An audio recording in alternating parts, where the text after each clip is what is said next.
चलिए अस्सलाम वालेकुम।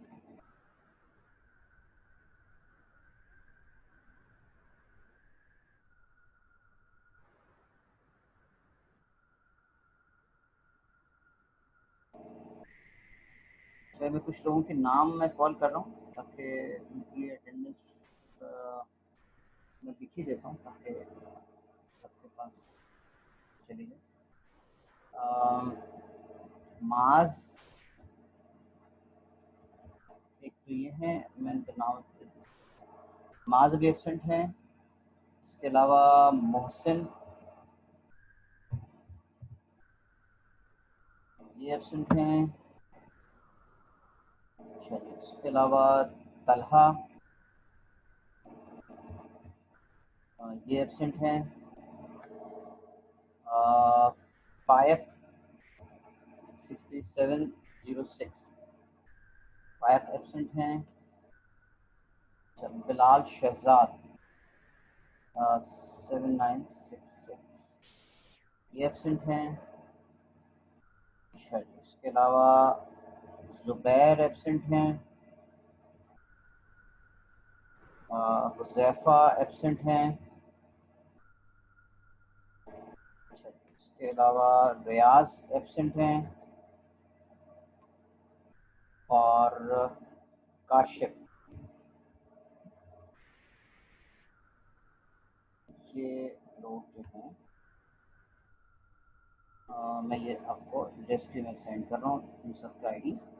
तो ये जो आईडीज़ में सेंड कर रहा हूँ ये सब के सब वो हैं जो कि एब्सेंट। मैं यहाँ लिख देता हूँ। ये लोग अभी तक इन्होंने कोई सेशन भी जो है वो भी ज्वाइन नहीं किया। हमारा 1 2 3 4 5 6 7 8 9 1 2 3 4 5 6 7 8 9 स्टूडेंट जो हैं अभी तक मेरे पास नहीं है। शिजा आप ईआरपी की हैं या बीएस मेन या कहाँ की हैं? नॉर्थ।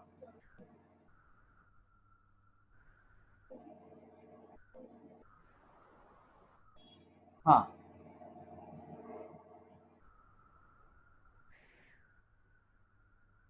एमसीएस कहाँ के, नॉर्थ के या सिटी? क्योंकि आपका नाम था नहीं लिस्ट में इसलिए मैंने पूछा। अच्छा जी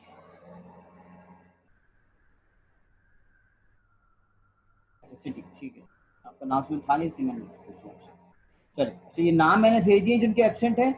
अगर ये लोग आपके कांटेक्ट में हैं तो इनको ज़रा आप लोग इन्फॉर्म कर दें कि इस सेशन को ज्वाइन कर लें ताकि उनकी अटेंडेंस जो है वो मैं मार्क कर दूं। रिकॉल उमर वो मैंने ऊपर ये लिस्ट भेज दी है सामने एब्सेंट लिख के। ये एब्सेंट की लिस्ट पढ़ लो, तुम्हारे पास आगे आगे होगी। मैंने लिस्ट सेंड कर दी है एब्सेंट की। ज़रा ये आपके अगर कांटेक्ट में हैं ये लोग 9 मैंने आईडी लिख के भेजे जो मेरे पास थे। इनको ज़रा आप जो है वो तुम देख लो। सुनो तुम्हारा नाम इसमें नहीं है तो इसका तुम्हारा अटेंडेंस होगी ना। ये मैं लिस्ट सेंड करी ना एब्सेंट की, अगर तुम्हारा नाम इसमें नहीं है तो तुम्हारी एब्सेंट काउंट नहीं हुई है बल्कि प्रेजेंट काउंट हुई है। ये एब्सेंट जो उनकी काउंट हुई है वो ये लोग हैं जिनकी मैंने यहाँ पर आपको लिस्ट आपको नजर आ रही होगी। ठीक है जी। तो इन्हें ज़रा ये इन सबको इन्फॉर्म कर दें कि ये लोग ज़रा इसको ज्वाइन कर लें। ठीक है चलें जी। हाँ कोई बात नहीं, अगर अभी करें मैं उसको काउंट कर लूँगा। अभी मैंने सिर्फ वो भेजी जो दोनों में से किसी या तीनों में से कोई भी जो अभी तक प्रेजेंट नहीं था उनके नाम मैंने एब्सेंट में लिख के आपको भी सेंड किए। चैट में देख लीजिए, ये चैट में आपको मैं दोबारा से सेंड करता हूँ। जो लोगों ने ज्वाइन किया उनके पास नहीं आ रहा होगा, ये मैं रीसेंड कर रहा हूँ ताकि जो लोग अभी ज्वाइन किए ये दोबारा मैंने सेंड कर दिए। ये 9 लोग हैं जिन्होंने अभी तक तीनों में से कोई एक सेशन भी अभी तक इन्होंने ज्वाइन नहीं किया है। ठीक है तो अगर आपके कांटेक्ट में हैं ये लोग तो ज़रा इनको इन्फॉर्म कर दें। चलें अब हम दोबारा से स्टार्ट करते हैं। जो हमारे पास हम ऑब्जेक्ट ओरिएंटेड सिस्टम की हम बात कर रहे थे और इसमें हमने बात ही की थी कि ऑब्जेक्ट ओरिएंटेड सिस्टम जो है अगर हम इसको ओवरऑल देखें कि इसमें एनालिसिस, डिज़ाइन और इम्प्लीमेंटेशन। अभी हमने एनालिसिस और डिज़ाइन को तो हम इससे पहले पढ़ चुके थे, ये दोबारा से इसको समराइज यहाँ पे किया। हमने एनालिसिस और डिज़ाइन को ऑब्जेक्ट ओरिएंटेड के एस्पेक्ट से हमने इससे पहले डिस्कस कर लिया डिटेल में और यहाँ पर सिर्फ इसकी एक समरी है। इसमें हमने बात ये की थी कि ऑब्जेक्ट ओरिएंटेड डिजाइन को अगर आप देखें तो ये सिस्टम डिजाइन है, यानी कि आपने सिस्टम्स के अंदर कितने सब सिस्टम्स हैं उनको करेंगे, और उसके बाद फिर हर सब सिस्टम्स के अंदर जो भी क्लासेस वगैरह हैं उनको आप यहाँ पर आइडेंटिफाई करते हैं, ठीक है, डिजाइन करते हैं। जो उसमें थर्ड पार्ट था जो यहाँ पर है वो है object oriented implementation and test. तो इम्प्लीमेंटेशन जाहिर बात है कि आपने जब उसको कोड आपने कर लिया है, यानी कि जो आपने डिजाइन है उसको आपने कोड किया है, इम्प्लीमेंट कर रहे हैं उसको यूजिंग ऑब्जेक्ट ओरिएंटेड लैंग्वेज और सॉफ्टवेयर टूल्स। तो ये आपके पास तो इम्प्लीमेंटेशन हुआ, यानी कि आपने एनालिसिस किया, फिर आपने डिजाइन किया, डिजाइन करने के बाद आपने उसको कोड किया, ठीक है। तो ये कोडिंग वाला सारा काम जो यहाँ पर, ये भी मैंने आपसे कहा कि इंशाल्लाह थर्ड वीक में जब हम क्लास डायग्राम को हम बहुत डिटेल में पढ़ेंगे तो फिर मैं आपको उसकी इम्प्लीमेंटेशन जो है यानी कोड वगैरह इसकी इम्प्लीमेंटेशन को भी मैं आपसे डिस्कस करूंगा, ठीक है। तो ये वाला पार्ट भी इंशाल्लाह ताला आपका थर्ड वीक में ये कवर हो जाएगा। उसके बाद फिर हमें जो है वो डेटाबेस में इसको सेव करना है, उसकी टेस्टिंग करनी है। तो टेस्टिंग के लिए इसको खैर टेस्टिंग टेक्निक्स तो खैर अभी तो खैर इसमें हम कवर नहीं करेंगे। ये टेस्टिंग टेक्निक जो है आप लोग कवर करते हैं सॉफ्टवेयर इंजीनियरिंग के अंदर, ठीक है, कि ऑब्जेक्ट ओरिएंटेड के एस्पेक्ट से या वैसे भी टेस्टिंग किस तरह से होती है सॉफ्टवेयर की। तो इसका कोड के बाद जब प्रोडक्ट डिज़ाइन हो चुकी होती है, आपकी डेवलपमेंट हो चुकी होती है, यानी कि इसकी डेवलप कर लेते हैं आप, उसको कोड कर लेते हैं, तो उसके बाद जो लास्ट फेज आता है वो है टेस्टिंग का फेज आता है, कि आप उसको देख लेते हैं कि जो कुछ आपने कोड किया है वो as per the requirement and analysis है नहीं है, सही, उसका डिज़ाइन सही था नहीं था, जिस तरह का एनालिसिस और डिज़ाइन था कि आपने उस तरह से कोड किया है नहीं किया, तो ये सारा काम जो आता है ये टेस्टिंग के अंदर आता है, ठीक है। तो ये सॉफ्ट इंजीनियरिंग का पार्ट है। इसको तो हम इसमें कवर नहीं करते, लेकिन जब सॉफ्ट इंजीनियरिंग पढ़ होते हैं तो फिर वहाँ पे हम इसको कवर कर रहे हैं, ठीक है जी। तो इम्प्लीमेंटेशन मैंने आपने पढ़ लिया ऑब्जेक्ट ओरिएंटेड प्रोग्रामिंग के हिसाब से, लेकिन अब मैं इसमें आपको बहुत डिटेल में इसको डिस्कस करूंगा कि आपने जो ऑब्जेक्ट ओरिएंटेड प्रोग्रामिंग पढ़ा है उसको आप ऑब्जेक्ट ओरिएंटेड एनालिसिस और डिज़ाइन के मैनर में, किस स्कोप में आप किस तरह से इम्प्लीमेंट करेंगे, ठीक है। ये शायद थर्ड वीक में मेरा इरादा है कि मैं आपको करा दूँ। चलिए ये स्लाइड नंबर 8 पे हमने बात की। और ओवरऑल अगर आप देखें तो आप जो ये सब्जेक्ट पढ़ रहे हैं, ये सब्जेक्ट जो बेसिकली आप पढ़ रहे हैं वो एज सिस्टम्स एनालिस्ट पढ़ रहे हैं, ठीक है। तो जो भी सिस्टम एनालिस्ट हैं उनकी जो जॉब है इस ओवरऑल इस सब्जेक्ट का जो हमारा ऑब्जेक्टिव है वो ये है कि आपके पास भी वही स्किल किसी हद तक उस तरह की स्किल आ जाए जो कि सिस्टम एनालिस्ट जो हैं उनके पास होती है। और ये मैं फिर आपको रिमाइंड करा दूं, इस सब्जेक्ट की इम्पोर्टेंस ये है कि आप जो अपना प्रोजेक्ट प्रपोजल जो आप जो है, अरे अभी हम देख लेंगे यार, मार्किंग क्राइटेरिया अभी तो पहली क्लास से देख लेंगे यार, अभी तो उन्होंने एक क्लास तो ले ली ना, एक पिछले अभी रिमेंबर कि इस दफ़ा जो है वो मिड टर्म जो है वो ऐड हुए हैं, ठीक है। तो अल्टीमेटली मिड टर्म ऐड हुए हैं, तो वही दोबारा जो पुराना तुम्हारा था मार्किंग क्राइटेरिया बिल्कुल वैसे ही हो जाएगा, यानी कि 30 मार्क्स का अगर आपका मिड टर्म है या 25 मार्क्स का मिड टर्म है तो 40 मार्क्स आपके पास फाइनल के हैं, तो यानी कि तकरीबन 65-70 मार्क्स जो हैं वो आपके पेपर पे ही होंगे, और बाकी जो है आपके पास वो प्रोजेक्ट और असाइनमेंट क्विज वगैरह उसी से रिलेटेड होगा, ठीक है। हाँ ये मैं सुलेमान, ये सारी चीज़ें मैंने आपसे इसलिए कहा था कि गूगल क्लासरूम को अगर किसी ने अभी तक ज्वाइन नहीं किया है तो वो ज्वाइन कर ले। मैंने आप लोगों को मैसेज में एसएमएस में गूगल क्लासरूम का आपको मैंने लिंक और उसका कोड मैंने आपको सेंड कर दिया था, अभी फर्स्ट सेशन के अंदर भी मैंने आपको शेयर कर दिया था। तो आप लोग जो है वो अभी फ़ौरन ज्वाइन कर लें जिन्होंने अभी तक गूगल क्लासरूम को ज्वाइन नहीं किया है। जितनी भी स्लाइड्स हैं और जितने भी आपके पास रिकॉर्डिंग है ये सब वहीं पर आपके पास आपको मिल जाया करेंगी। अभी जो मैंने वहाँ पे शेयर किए हैं वो मैंने दो बुक्स शेयर की हैं, कोर्स आउटलाइन शेयर की है, और आज की जो लेक्चर की 2 फाइल्स मैंने शेयर की हैं। पहली फाइल तो मैं आपसे ये अभी पढ़ रहा हूँ, दूसरी फाइल मैं भी आपसे स्टार्ट करता हूँ, ठीक है। तो ये मैंने अभी तक शेयर कर लिया है, तो आपको ये सब कुछ मिल जाएगा। अच्छा जी, चलें ठीक है सुलेमान, उसको कर लीजिए, जैसे आप करेंगे उसको वो आपको सब अवेलेबल होगा, ठीक है। यार किसी के पास कोड है जरा भेजना, मैं जरा भिजवा दूं, हमीज के पास नहीं है, किसी के पास कोड है तो भेजें, मैं दोबारा से शेयर कर देता हूँ। गूगल क्लासरूम का कोड मैंने भी जो आपको, ठहरे मैं देखता हूँ मेरे पास भी फाइल अगर खुली भी है तो चलिए मैं अभी आपसे शेयर आप लोगों से भी कर देता हूँ। गूगल क्लासरूम का जो कोड है अगर किसी के पास है तो ठीक है, वरना मैं पहले फाइल में ओपन कर देता हूँ। अभी जी तो मैंने सब उसको भेजा था तुम लोगों को यार, क्लास में तुम लोगों को एसएमएस तो किया था। तो उसमें तो सब कुछ था। अच्छा ठीक है, ये मैं वली ने कर तो दिया, लेकिन फिर मैं भी इसको अभी एक्चुअली से उठा लेता हूँ आपके पास आ जाए।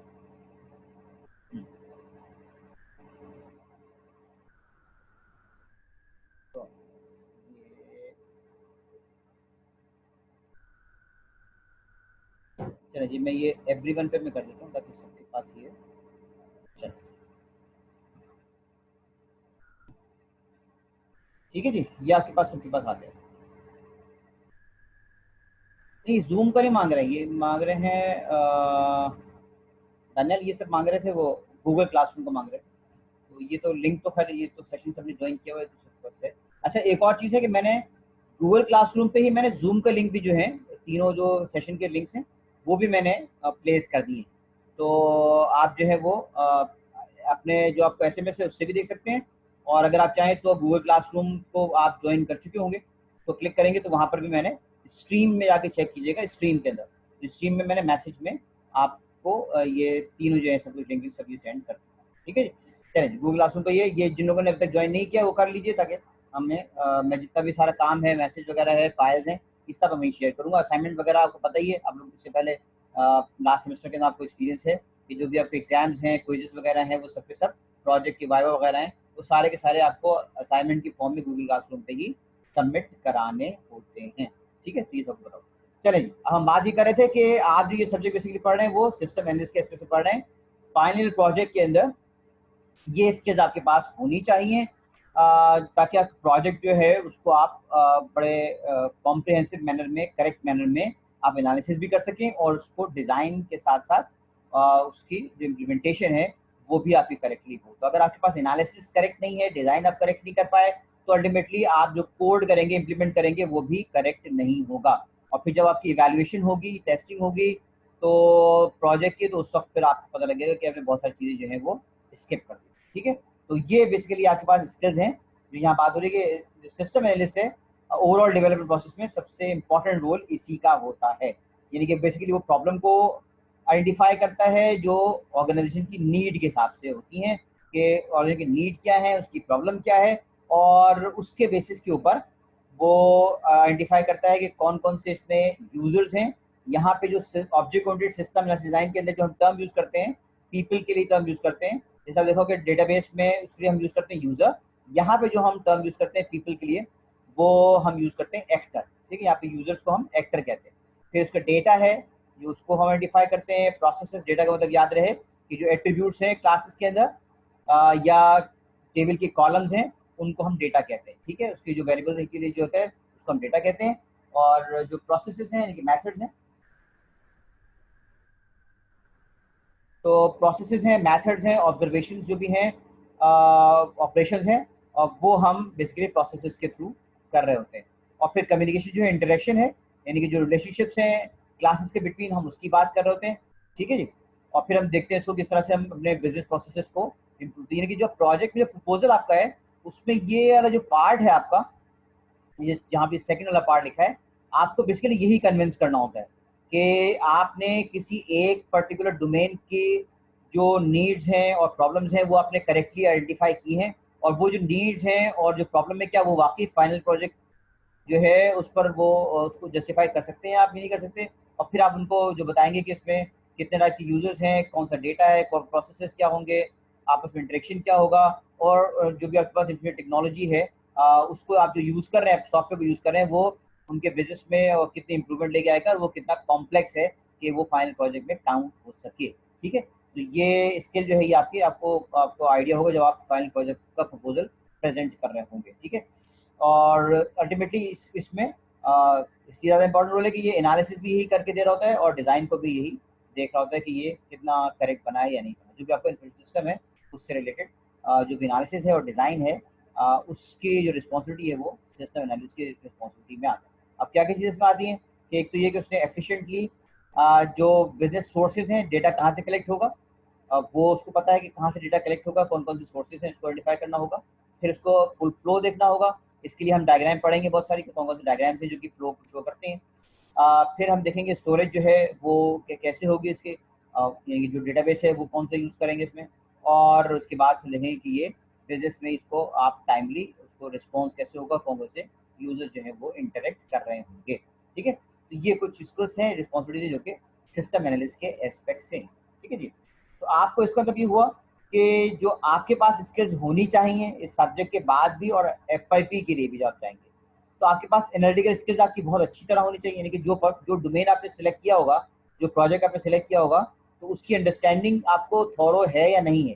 मतलब अगर सपोज करें आप अकाउंट सिस्टम से रिलेटेड अगर कोई चीज़ बना रहे हैं, फाइनेंस से रिलेटेड चीज़ बना रहे हैं, तो क्या आपके पास अकाउंटिंग की नॉलेज उतनी है जो कि उस सॉफ्टवेयर के लिए रिक्वायर्ड होती है ऑर्गेनाइजेशन के लिए?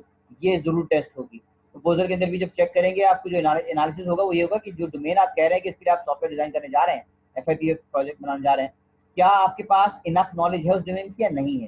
तो अंडरस्टैंडिंग ऑफ ऑर्गेनाइजेशन जो है ये बहुत इंपॉर्टेंट है। तो अगर आपने उस ऑर्गेनाइजेशन के से रिलेटेड ऑर्गेनाइजेशन की जो भी अंडरस्टैंडिंग है वो है नहीं, तो आप उनका प्रोडक्ट डिजाइन कैसे करेंगे। मतलब जैसे एग्जाम्पल ले लीजिए कि अगर आप सपोज करें क्रिकेट से रिलेटेड अगर कोई सॉफ्टवेयर डिजाइन करने जा रहे हैं, और अगर आपको क्रिकेट के रूल्स रेगुलेशंस वगैरह नहीं पता आपको, तो आप अल्टीमेटली उसके लिए सॉफ्टवेयर कैसे डिजाइन कर सकते हैं जब तक कि आपको पता ही नहीं कि क्या चीज़ उसके अंदर होनी चाहिए। ठीक है, जैसे फिर आपके पास अल्टीमेटली जो प्रॉब्लम आएंगी उस ऑर्गेनाइजेशन में, उसकी जो सॉल्व करने के लिए जो आपके पास जो स्किल्स हैं वो कितनी अच्छी हैं आपके पास, ये सब याद रहे कि एनालिटिकल स्किल्स में आती है।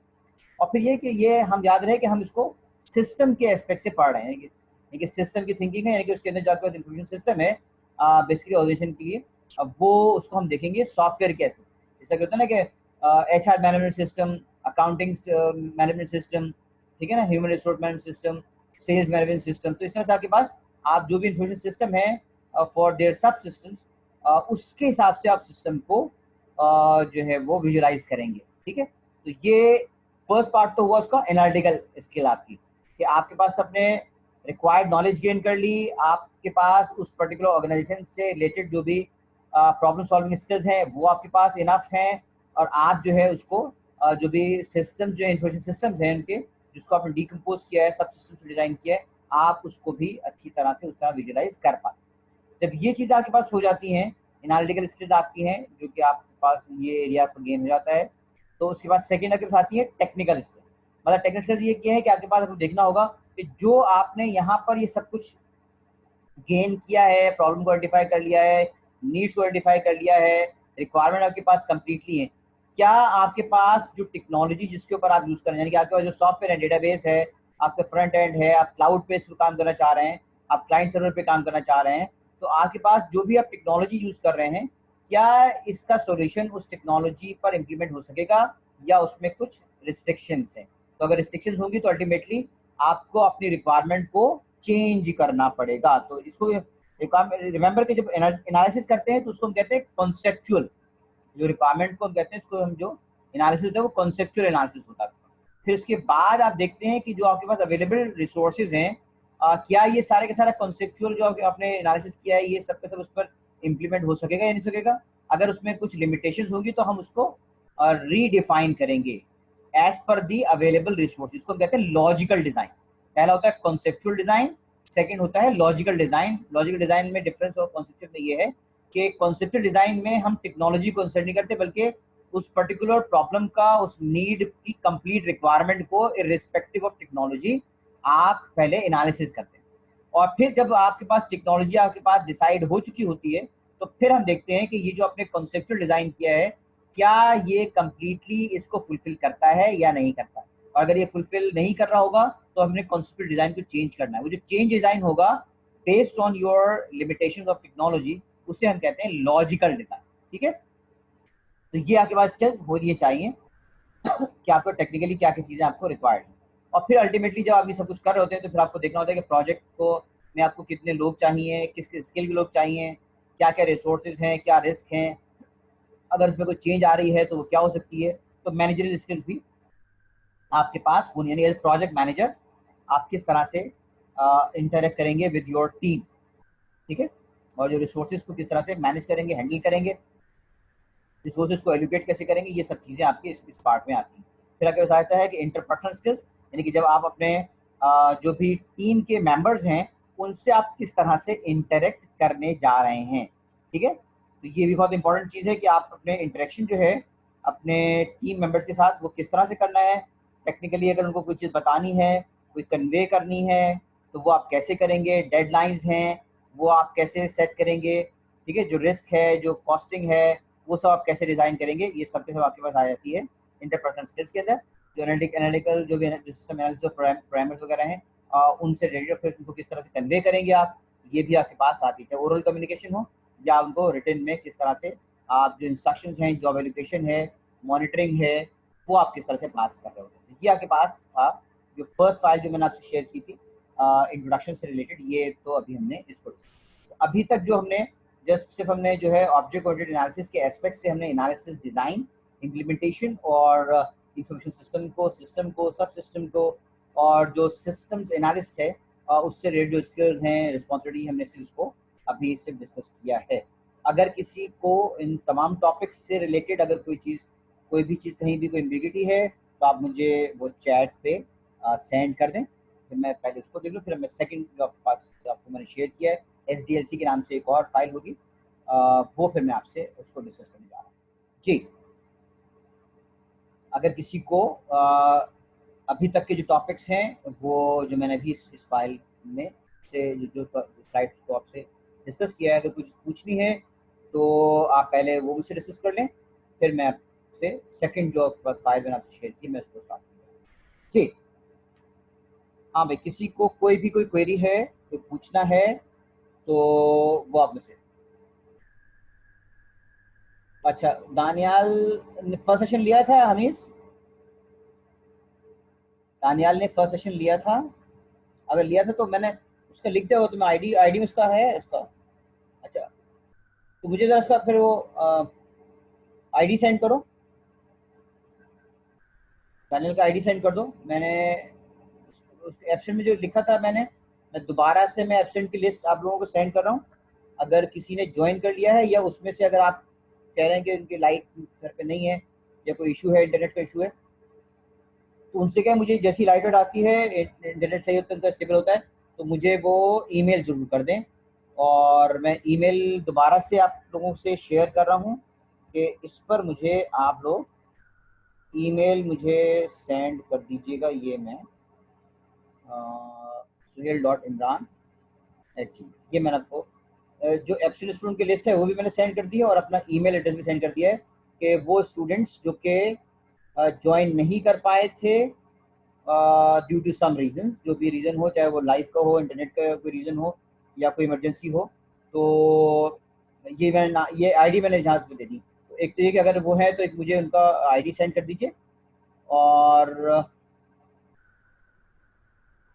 यार वली, ये मसला ये है कि ये आ, असल में ये तीनों कैंपस की कंबाइंड क्लास है।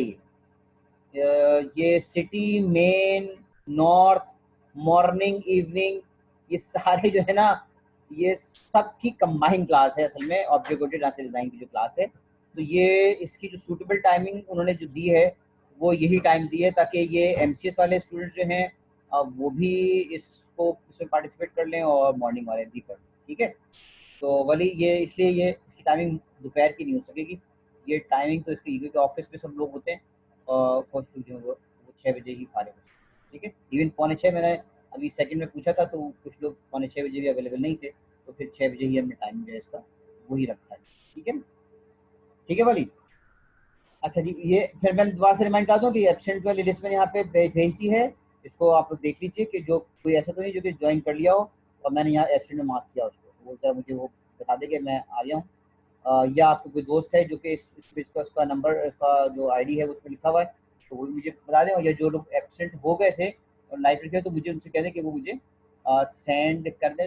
यार दानियाल तो थे 62210, ये सेकंड सेशन में फर्स्ट सेशन में थे ही। हम हमीद, इनका मैंने इनकी प्रेजेंट लगा दी मैंने।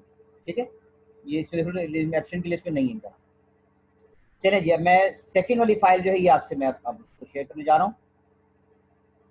नेक्स्ट, मैं अभी आपसे स्क्रीन शेयर कर रहा हूँ। सेकंड, ये सेकंड वाली जो है ये SDLC के नाम से है। ये अभी मैं आपसे इसकी स्क्रीन को भी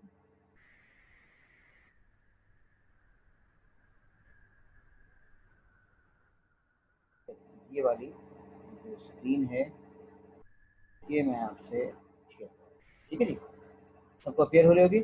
नेक्स्ट जो है ये सिस्टम डेवलपमेंट लाइफ साइकिल है, मतलब जो आपके पास सिस्टम डेवलपमेंट से रिलेटेड जो मॉडल अवेलेबल हैं वो कौन कौन से हैं, हम थोड़ा सा उसको अब डिस्कस करने जाएंगे। सेकंड, अभी तो हमने सिर्फ पढ़ा है कि भाई एनालिसिस जो है वो, और डिज़ाइन जो है वो ऑब्जेक्ट ओरिएंटेड के अंदर जो है वो उसमें क्या कोई स्पेशलिटी है, उसको किस तरह से किया जाता है, थोड़ा हमने उसको डिस्कस किया है। और उसके अलावा सिस्टम एनालिस्ट की जो रिस्पॉन्सिबिलिटीज हमने उसको डिस्कस कर लिया था। अब हम देखने जा रहे हैं कि राइट नाउ जो हमारे पास अवेलेबल डेवलपमेंट मॉडल हैं वो कौन कौन से हैं, हम पहले उसको पढ़ लेते हैं थोड़ा सा, ताकि फिर हम देखेंगे उसके बाद नेक्स्ट क्लास में कि ऑब्जेक्ट ओरिएंटेड से रिलेटेड जो एक सेपरेट जो यहाँ पास है मॉडल वो कौन सा है, ठीक है। तो ओवरऑल देखें, आपको जो सॉफ्टवेयर डेवलपमेंट के लिए जो लाइफ साइकिल होता है उसको हम कहते हैं सिस्टम डेवलपमेंट लाइफ साइकिल। यार मैंने यहाँ पे लिखा नहीं इसके अंदर, SDLC मैंने लिख दिया लेकिन इसकी मैंने फुल फॉर्म नहीं लिखी है, तो मैं ये दोबारा से इसको फुल फॉर्म लिख के मैं आपको ये भी मैं अपलोड कर दूँगा, ठीक है। मैंने डायरेक्टली मैंने SDLC लिख दिया, इसमें मुझे लिखना था सिस्टम डेवलपमेंट लाइफ साइकिल और ब्रैकेट में लिखना था, ठीक है। तो ये थोड़ा सा, तो ये जो प्रोसेस है, कोई भी सॉफ्टवेयर डिजाइन करना चाहते हैं या FIP आपको डिजाइन करना है, कोई भी सॉफ्टवेयर बनाना चाहते हैं, आपने वैसे जो डिफरेंट कोर्सेज के अंदर भी सॉफ्टवेयर को डिजाइन किया होगा, कुछ डेवलप किया होगा, कोड किया होगा, तो हर इसमें प्रोजेक्ट तो बनाते ही है ना। तो जितने प्रोजेक्ट बनाते हैं उसमें कुछ यही फेजेस जो हैं वो यूज होते हैं, ठीक है। यानी कि सॉफ्टवेयर को, सिस्टम को, सॉफ्टवेयर के मैंने कहा कि वो हम बात करते हैं सिस्टम कहते हैं उसको, तो सिस्टम को डेवलप करने के लिए जो लाइफ साइकिल है वो यही होता है। यानी क्या होता है कि उसके जो स्टेप्स हैं वो ये है कि प्लानिंग है इसमें, ठीक है। यानी कि स्टेज ऑफ जो स्टेजेस हैं जो उसमें से एक है प्लानिंग, दूसरे के पास क्या है डिफाइनिंग, यानी कि आपने पहले प्लान किया फिर उसको आपने उसको डिफाइन किया, यानी कि पहले जो आपके पास ओवरऑल बताया कि जब हम बताते हैं इसमें प्लानिंग का मतलब ये कि आपने जैसे FIP का अगर मैं आपसे कहूँ कि अगर आपको FIP डिजाइन करना है के लिए जाना है आपको, तो आप उसमें 2 सेमेस्टर्स का आपका FIP होता है, ठीक है। तो 2 सेमेस्टर का जो FIP होगा तो उसका पहले आपको प्लान करना होगा कि आपको उसमें जो मीटिंग्स होगी आपके, सपोज करें वो आपके एडवाइजर के साथ होती है 2 हफ्ते के बाद, तो इसका कि हर 2 हफ्ते के बाद आप 2 हफ्ते का काम आपको प्लान करना होगा, ठीक है। तो पहले तो आपको डिवाइड करेंगे आप स्टेजेस को, कि आपने बताया कि हर 2 हफ्ते क्या मीटिंग है, तो आपके सपोज करें कि आपने कहा कि जी हमारी कुल जो है वो 15 मीटिंग होंगी दो दो सेमेस्टर के अंदर, सपोज करें 15-16 मीटिंग जो भी होगा, ठीक है। अच्छा, उसके बाद आप फिर डिफाइन करेंगे कि जो आपके पास सारे फेजेस हैं उनको आप डिजाइन करेंगे कि भाई आपके पास पहला जो होगा फेज उसमें आप क्या करके देंगे, तो जैसे फर्स्ट फेज के अंदर आप एनालिसिस करेंगे, रिक्वायरमेंट को आप पहले डॉक्यूमेंट करेंगे, ठीक है। उसके बाद फिर आप उसके साथ जो भी आपने रिक्वायरमेंट जो है जो उस पर्टिकुलर सॉफ्टवेयर की है वो आपने डिफाइन कर दी और आपने उसको ब्रेक भी कर दिया आपने, और उसके बाद अब आप उसको करने जाएंगे डिजाइन। डिजाइन के अंदर मैंने कहा कि क्लास डायग्राम भी है, यूज केस डायग्राम है, एक्टिविटी डायग्राम है, फिर मैं डायग्राम में बताऊंगा कौन कौन सी डायग्राम यूज होती हैं यहाँ पर आपके डिजाइनिंग के अंदर, वो फिर हम उसको एक एक करके हम वही डायग्राम्स को पढ़ेंगे इसको, ठीक है। तो यानी कि पहले आपने प्लान किया, फिर आपने उसको डिफाइन किया, फिर आपने उसको डिजाइन किया, डिजाइन करने के बाद आप उसको आप बिल्ड करेंगे, बिल्ड का मतलब होता है कोड करेंगे, ठीक है। इसको हम जो टेक्निकली जो हम सॉफ्टवेयर हाउस में टर्म यूज करते हैं वो बिल्ड की यूज करते हैं, यानी कि जब वर्जन होता है ना कि बिल्ड 1, बिल्ड 2, बिल्ड 3, तो ये हम जैसे हर वीक को अगर हम अपडेट कर रहे हैं तो हम कहते हैं यार बिल्ड को जरा अपडेट कर देना, नया आज का इस वीक का बिल्ड जो है वो अपडेट कर देना। तो बिल्ड जो है वो हमारे पास कोड को इम्प्लीमेंटेशन की बात करते हैं कि जो आपने डिजाइन किया है अब आप उसके लिए कोड करने जा रहे हैं, ठीक है। तो ये आपने उसको कोड किया, कोड करने के बाद फिर आप चेक करेंगे कि भाई जो आपने प्लान किया था, जो डिफाइन किया था, क्या इसके डिफाइन के बेसिस के ऊपर डिजाइन हुआ है और कोड भी बिल्कुल वैसे ही हुआ है जैसे रिक्वायरमेंट थी, तो इसको आपको टेस्ट करना होता है, ठीक है। तो टेस्ट जो है बेसिकली वो 2 तरह के होते हैं, एक होता है टेस्ट अल्फा टेस्टिंग, यानी कि अल्फा टेस्टिंग मतलब होता है कि जो आपने सॉफ्टवेयर हाउस में जो आपके लिए जो आप एप्लीकेशन डिजाइन कर रहे हैं, डेवलपमेंट कर रहे हैं फॉर योर क्लाइंट, वो करेक्ट है या नहीं है, यानी कि अपने तौर पे सॉफ्टवेयर हाउस का जो अपना सॉफ्टवेयर क्वालिटी इश्यूज डिपार्टमेंट है वो चेक कर रहा होता है। चलें ये सेशन ये वाला भी एंड होने वाला है, जैसे ही कभी भी किसी ये सेशन एंड हो जाएगा, ठीक है। तो फिर हम इंशाल्लाह नेक्स्ट वीक ये जो थर्सडे है फिर उसको दोबारा से ज्वाइन करेंगे, ठीक है। तो मैं पहले इन्फॉर्म कर रहा हूँ ताकि आप लोग तैयार हैं, ये सेशन ब्रेक होगा तो ये हम जितना हमने कर लिया होगा तो उसको अच्छे से कंटिन्यू करेंगे। अच्छा जी, हम बात करें टेस्टिंग की, तो अल्फा टेस्टिंग की हम बात कर रहे थे कि अल्फा टेस्टिंग जो है ये आपके पास जो भी सॉफ्टवेयर हाउस है ये खुद इसको टेस्ट कर रहे होते हैं। जो आपके पास सॉफ्टवेयर क्वालिटी डिपार्टमेंट है वो उसको चेक कर रहा होता है कि आपने क्लाइंट की रिक्वायरमेंट के हिसाब से सॉफ्टवेयर को बिल्ड हुआ है। जो आपके प्रोजेक्ट मैनेजमेंट की जो डेवलपमेंट की टीम है, क्या उन्होंने इसको उस तरह से डिज़ाइन किया है या नहीं किया, पहले तो आप इसको चेक करेंगे। और इसको हम ये अल्फा टेस्टिंग होती है। दूसरी टेस्टिंग कहलाती है बीटा टेस्टिंग।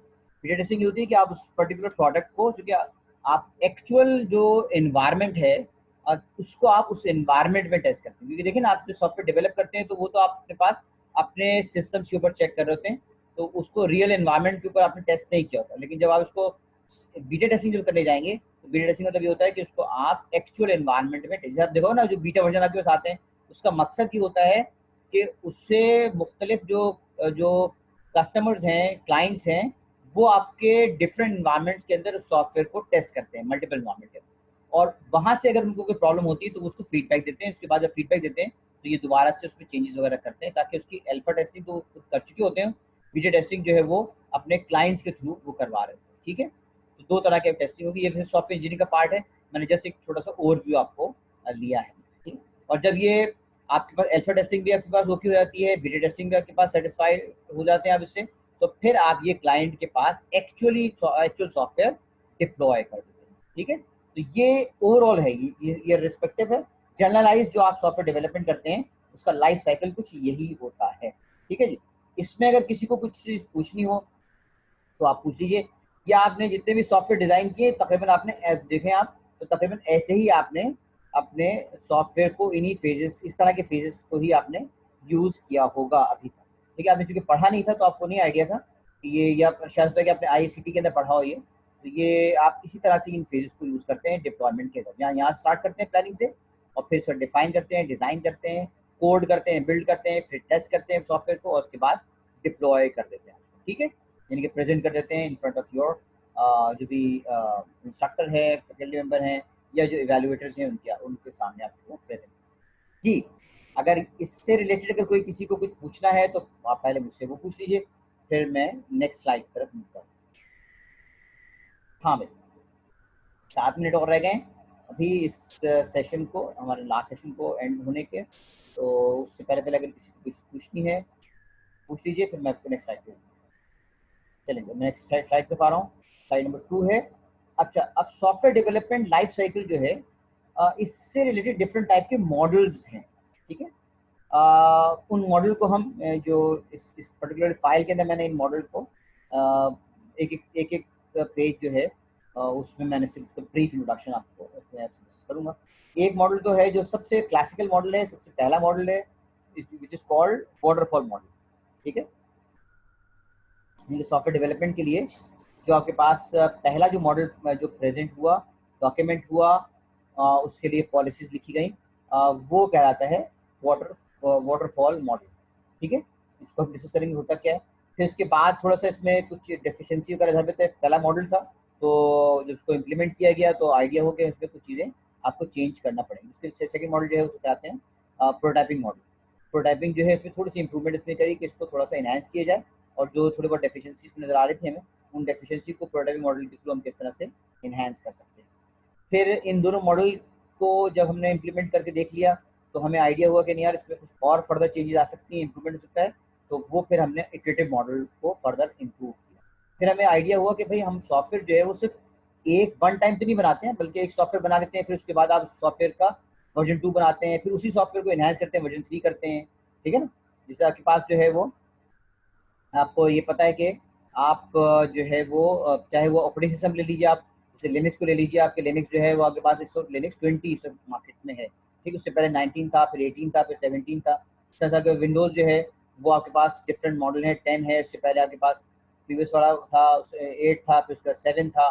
ठीक है, तो आपके पास ये मल्टीपल जो आपके पास देख रहे हैं कि हर सॉफ्टवेयर का हर साल 2 साल के बाद एक नया मॉडल आता है। तो इसका तभी हुआ कि आपके पास ये जो आप यहाँ पे हम बात कर रहे हैं कि वाटरफॉल मॉडल है, प्रोटोटाइपिंग है, इटरेटिव मॉडल है, ये एक वर्जन के लिए तो पूरा है, लेकिन जब आप उसका नेक्स्ट वर्जन के लिए जाएंगे तो उसके लिए फिर हमारे पास एक और मॉडल है, इसको हम यूज करते हैं, कॉल्ड स्पायरल मॉडल, कि वो एग्जिस्टिंग में जब इनहेंस करेगा तो वो नेक्स्ट वर्जन जो होगा उसमें क्या क्या चेंजेस आएंगी, उसको हम यहाँ पर स्पायरल मॉडल के थ्रू एवेल्यूएटरी बेसिकली ये इवॉल्व जो करते हैं, इवॉल्व कर रहे हैं, और उसको हम जो कंसिडर करेंगे तो वो स्पायरल मॉडल में उसको हम चीज़ें।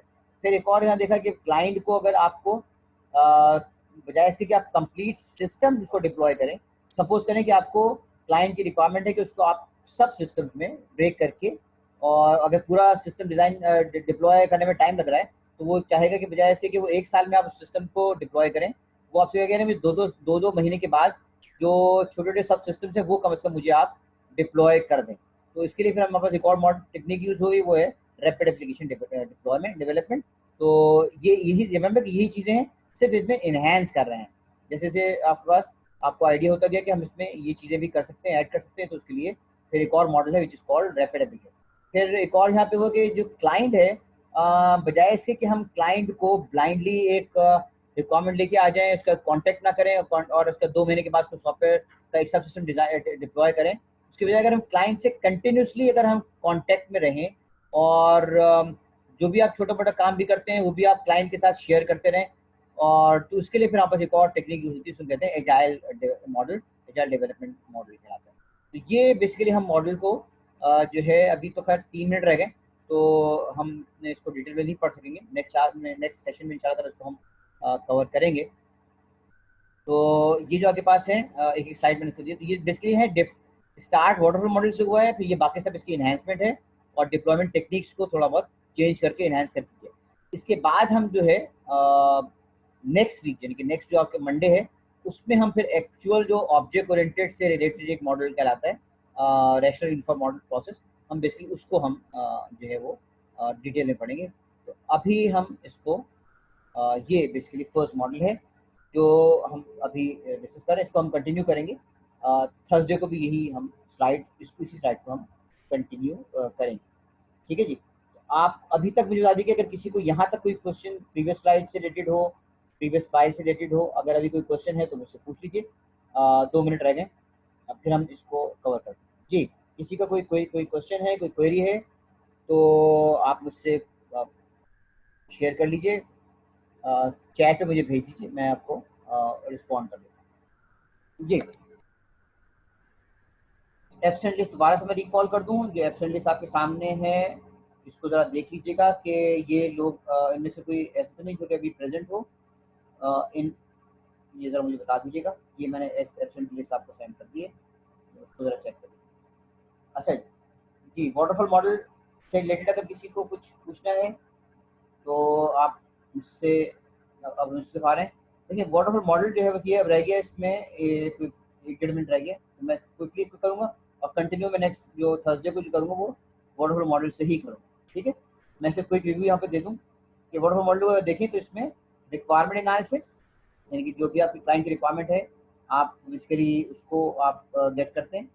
फिर रिक्वायरमेंट जो आपके पास, रिमेंबर कि क्लाइंट से आप जाके डिस्कस कर रहे होते हैं, यानी कि एफआईपी के अंदर भी आप जब कोई डोमेन देंगे तो आपको पहले देखना पड़ेगा कि आपने किसी क्लाइंट से वो रिक्वायरमेंट ली है, कोई नेट से ली है, तो उसकी क्या क्या सोर्सेज हैं, ये सारी चीज़ें आपको यहाँ पे जब प्रपोजल अपना एफआईपी का आप जब डिफेंड करेंगे तो आपको बताना होगी कि ये जो आइडिया आपका है ये आपने कहाँ से लिया है और उससे रिलेटेड मटेरियल क्या है। फिर आप आते हैं उसमें सिस्टम डिज़ाइन, यानी कि बेसिकली ये डिज़ाइन में डायरेक्टली आगे एनालिसिस किया आपने जो भी आपके पास है। इससे पहले याद रहे कि मैंने ऑब्जेक्ट ओरिएंटेड एनालिसिस का भी हमने इससे पहले फर्स्ट सेकंड सेशन में पढ़ा था हमने, और फिर हम उसको डिज़ाइन करने जाएंगे। ठीक है, डिज़ाइन करेंगे, डिज़ाइन करने के बाद उससे हम कोड करेंगे। ठीक है, एनालिसिस करेंगे, डिज़ाइन करेंगे, कोड करेंगे, कोड करने के बाद उसको टेस्ट करेंगे, टेस्ट करने के बाद उसको डिप्लॉय कर देंगे क्लाइंट के साथ, और फिर क्लाइंट के बाद जब ये चीज़ डिप्लॉय हो जाएगी, डिप्लॉय होने के बाद उसमें फर्दर कोई मेंटेनेंस है तो वो हम उसमें मेंटेनेंस वगैरह भी उसके साथ ऐड कर देते हैं। ठीक है, अच्छा इसमें अगर गौर करें आप तो ये डाउनवर्ड है, ये यानी कि टॉप टू बॉटम है, मतलब ये यहाँ से स्टार्ट हुआ, फिर सेकंड फेज, फिर थर्ड फेज, फिर फोर्थ फेज, फिर फिफ्थ फेज, और फिर ये एंड में गया। तो ये आपके पास मतलब है कि ये यूनिडायरेक्शनल है, ये टॉप से स्टार्ट हो रहा है, और ये हाँ, यानी कि इसमें अगर आप देखें तो इसमें ये वापस कोई फीडबैक वाला नहीं है, मतलब यहाँ से आप यहाँ पे गए तो दोबारा यहाँ नहीं जा रहा है, यहाँ से यहाँ गए तो वापस नहीं जा रहे हैं, यहाँ से यहाँ गए तो वापस नहीं जा रहा है। ये आपको पहले रिक्वायरमेंट्स का मतलब कि कंप्लीटली हो गई, फिर कंप्लीट